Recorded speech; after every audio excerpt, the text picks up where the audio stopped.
मेरे प्यारे छात्र छात्राओं, आप सभी का मेरे यूट्यूब चैनल विजय भो क्लासेस में आप सभी का स्वागत है। मैं हिंदी प्रवक्ता एवं संस्कृत से मैं पवन सर आपके समक्ष आज जो है कक्षा 11 हिंदी साहित्य एवं विज्ञान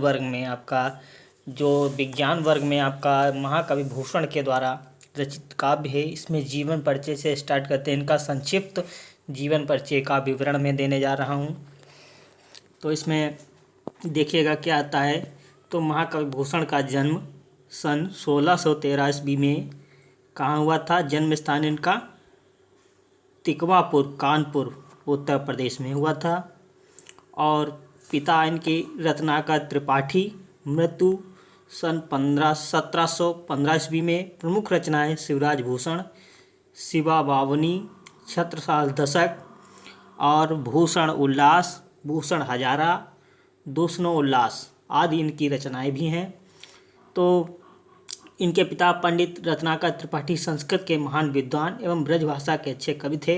ये कान्यकुब्ज ब्राह्मण थे। भूषण का वास्तविक नाम क्या था, इनकी कोई जानकारी नहीं मिलती है। यह एक दोहे से विदित होता है कि चित्रकूट के सोलंकी राजा रुद्रदेव ने इन्हें भूषण की उपाधि दी थी। कदाचित कालांतर में ये भूषण नाम से इतने विख्यात हुए कि इनका वास्तविक नाम ही विलुप्त हो गया। इनके जीवन का प्रारंभिक चरण आक्रमणता से ग्रसित था, परंतु भावी के एक कटु व्यंग ने इनका जीवन बदल डाला और ये मरमहत हो घर से निकल गए। कहाँ गए, कैसे रहे, इनका कुछ पता नहीं चला।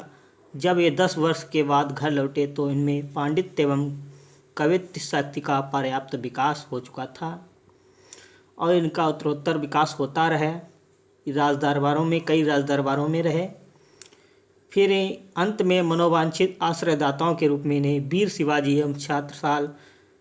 शिवाजी व छत्रसाल मिले। इन दोनों ने भूषण को पर्याप्त सम्मान दिया। संवत 1772 ईस्वी यानी सन 1715 ईस्वी में लगभग इनकी मृत्यु हो गई। रचनाएं इनकी हमने बता दी हैं। और काव्यगत विशेषता में भाव पक्ष की विशेषताएं, वीर रस की मार्मिक व्यंजना में इन्होंने जो है वीर रस की जो है अनुभूतपूर्व व्यंजना की है। और फिर कला पक्ष में इनकी विशेषताएं क्या हैं? तो इन्होंने राष्ट्रीयता के प्रति कला पक्ष की विशेषताओं में भाषा, भूषण की भाषा में इतनी व्यंजकता एवं ओजस्विता है कि उसमें वीर रस का गर्जन सुनाई पड़ता है। भूषण के काव्य में प्रयुक्त ब्रजभाषा पूर्णतः शुद्ध ब्रजभाषा नहीं, अपितु उसमें बुंदेलखंडी, अवधी, अपभ्रंश, तत्कालीन अरबी और फारसी के शब्दों का भी प्रयोग हुआ है। और अलंकार में भूषण के काव्य में उत्प्रेक्षा, रूपक, उपमा, यमक आदि अलंकारों का स्वाभाविक रूप से वर्णन हुआ है। शैली, भूषण की शैली अति प्रभाव उत्पादक, चित्रमय, ओजपूर्ण, ध्वन्यात्मक एवं बहुत सशक्त थी। साहित्य में स्थान, तो भूषण की कविता भाव पक्ष एवं कला पक्ष दोनों की दृष्टियों से श्रेष्ठ है तथा हिंदी के वीर रसात्मक काव्य में अद्वितीय स्थान की अधिकारिणी है। चलिए अब स्टार्ट करते हैं व्याख्याएं। तो पहली व्याख्या इनकी देखते हैं। देखिए, महाकवि भूषण के द्वारा शिवा शौर्य।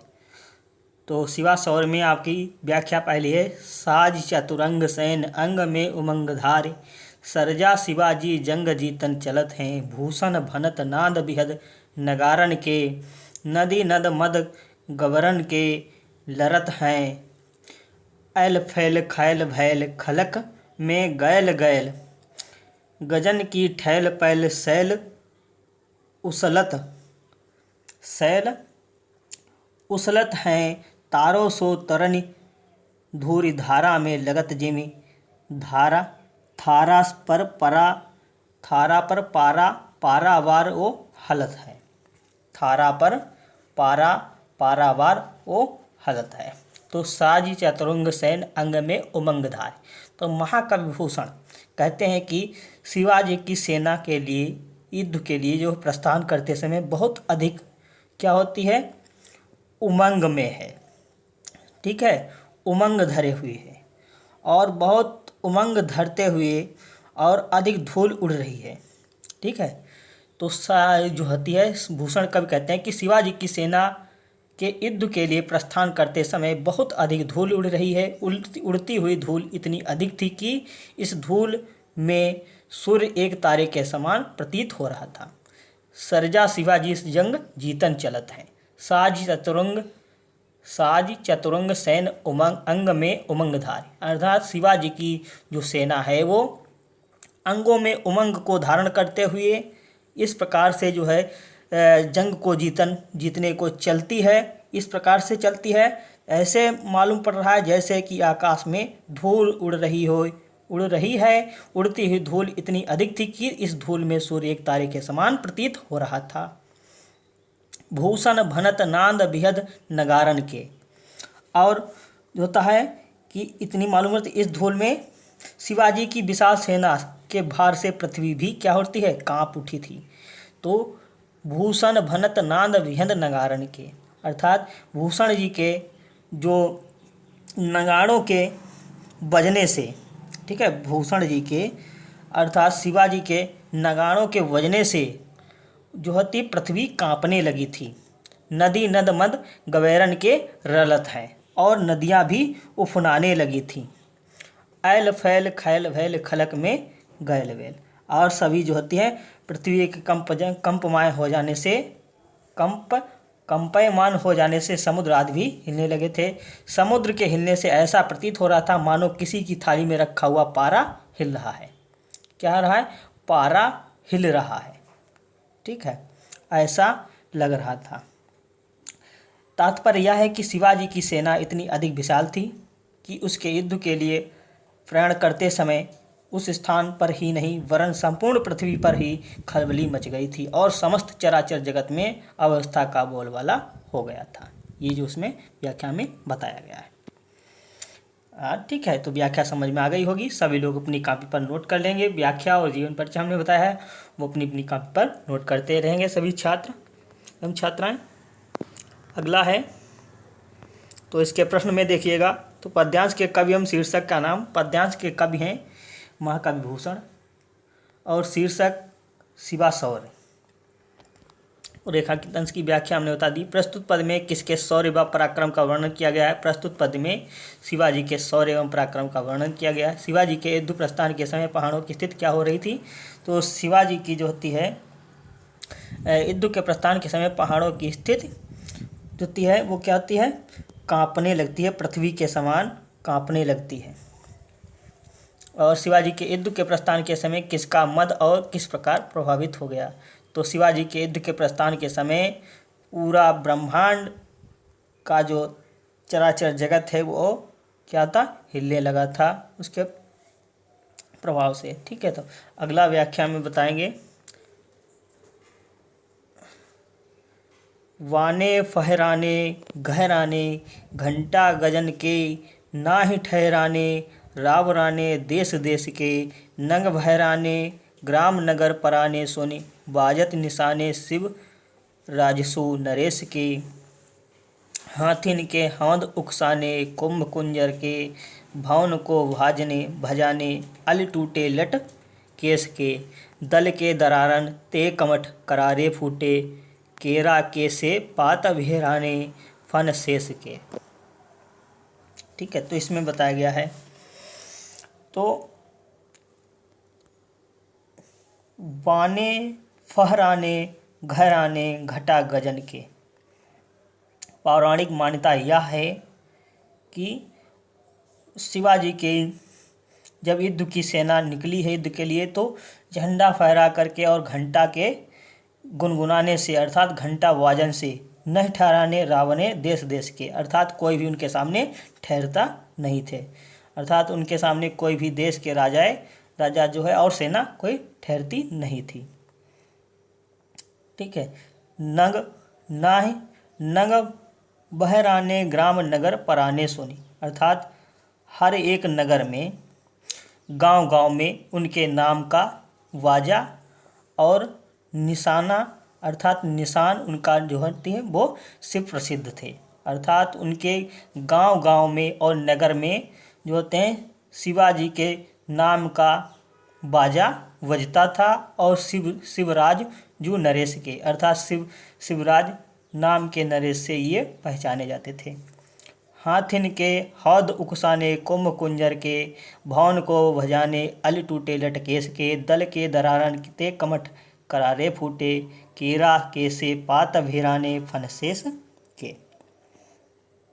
तो इसमें बताया गया है कि पौराणिक मान्यता के अनुसार अवतारों को कछुआ का हुआ था। अनुसार विष्णु के 24 अवतारों में से एक कछुए का अवतार हुआ था, जिसने समुद्र मंथन के समय मदरांचल पर्वत को अपनी पीठ पर धारण किया था। इस प्रकार से ही बताया गया है कि यह मान्यता के अनुसार पृथ्वी को शेषनाग अर्थात सहस्त्र फन वाले ने अपने फनों पर धारण कर रखा था। इसी कछुए की कठोर पीठ के समान शिवाजी की सेना के चलने की धमक से विदीर्ण हो गई थी और शेषनाग के फन केले के पत्ते के समान चिरकर अलग अलग हो गए थे। अर्थात शिवाजी के प्रचंड नगाड़ों की ध्वनि से पहाड़ ढह गए और सेना के नमन मार्ग में पड़ने वाले गांव के लोग भाग खड़े हुए। अर्थात नग फहराने ग्राम नगर पराने सुनी। अर्थात शिवाजी के प्रचंड नगाड़ों की ध्वनि से पहाड़ भी क्या हो गए, ढह गए और सेना के नमन मार्ग में पड़ने वाले गांव के लोग भाग खड़े हुए। हाथिन के हौदा उकसाने कुंभ कुंजर के, हाथियों के गण स्थल पर मदबान के लिए एकत्रित भौरे वालों की लटों के समान प्रतीत हो रहे थे।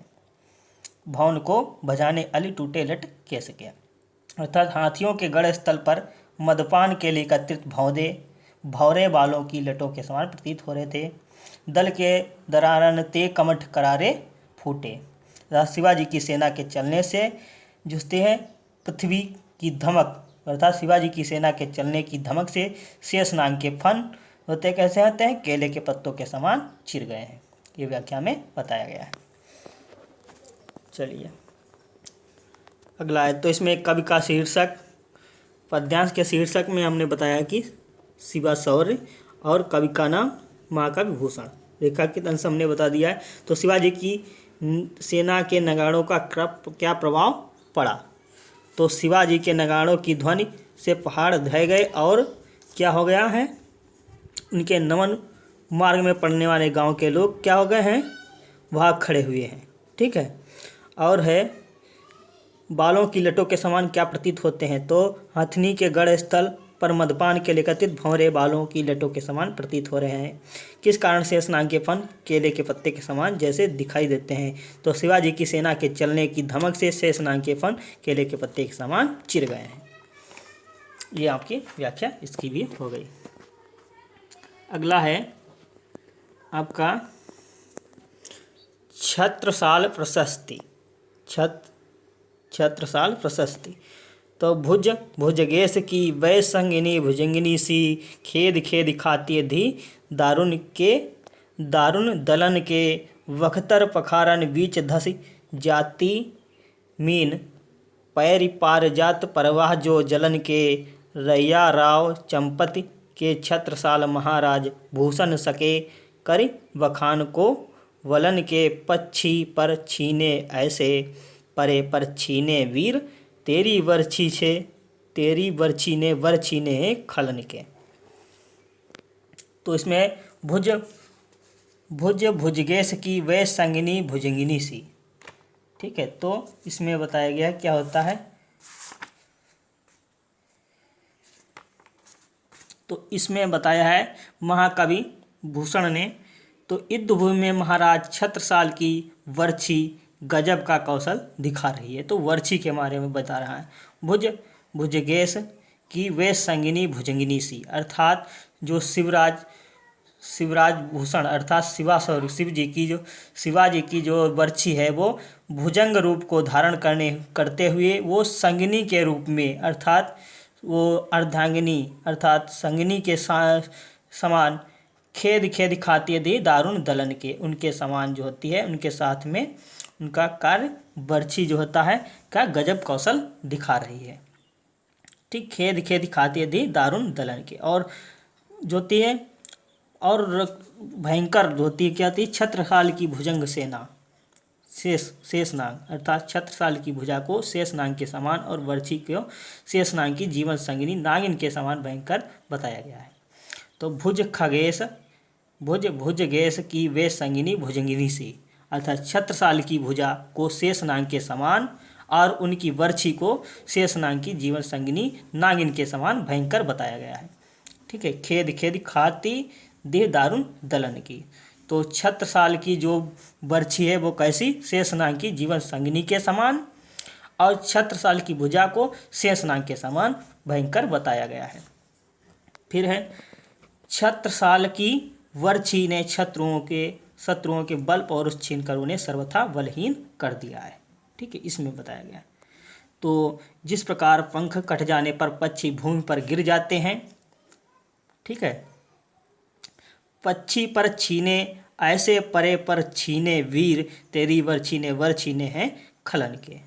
अर्थात इसमें कहा गया कि युद्ध भूमि में महाराज छत्रसाल की बरछी गजब का कौशल दिखा रही थे। जिस प्रकार पंख कट जाने पर पक्षी भूमि पर गिर पड़ते हैं, उसी प्रकार छत्रसाल की बरछी शत्रु पक्ष के बड़े बड़े वीरों के हाथ पैर काटकर उन्हें असहाय पक्षी के भांति भूमि पर गिरा रही थी।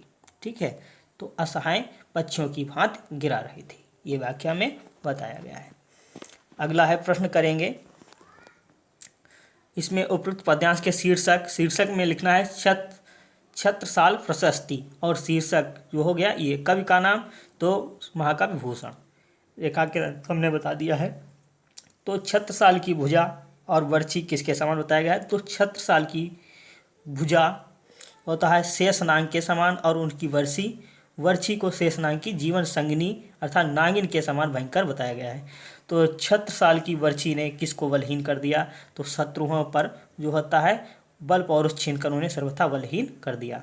उपयुक्त पंक्तियाँ किस रस का अनुपम उदाहरण है, तो उपयुक्त पंक्तियाँ वीर रस का अनुपम उदाहरण है। तो आज का ये लेसन आपका पूरा हुआ है। सभी का बहुत बहुत धन्यवाद। और इसको जो है वीडियो अच्छा लगे तो लाइक शेयर और सब्सक्राइब करना ना भूलें। बच्चे बार बार सब्सक्राइब ना करें, एक बार सब्सक्राइब कर लें, फिर उसके बाद सब्सक्राइब करने का कोई भी ऑप्शन नहीं है, सिर्फ लाइक का, हर एक वीडियो में लाइक ज़रूर करें। जो नए स्टूडेंट जुड़े हैं उनको सब्सक्राइब करने के लिए सब्सक्राइब करें, फिर उसके बाद घंटी का ऑप्शन आता है, बेल आइकन ऑल पे ऑप्शन क्लिक करेंगे तो उसमें ऑल कर लेंगे तो आपको सभी वीडियो हमारी आप सभी तक पहुंचती रहेंगी। सभी को बहुत बहुत धन्यवाद। वीडियो अच्छा लगे तो लाइक शेयर और सब्सक्राइब करना ना भूलें। मेरे धन्यवाद।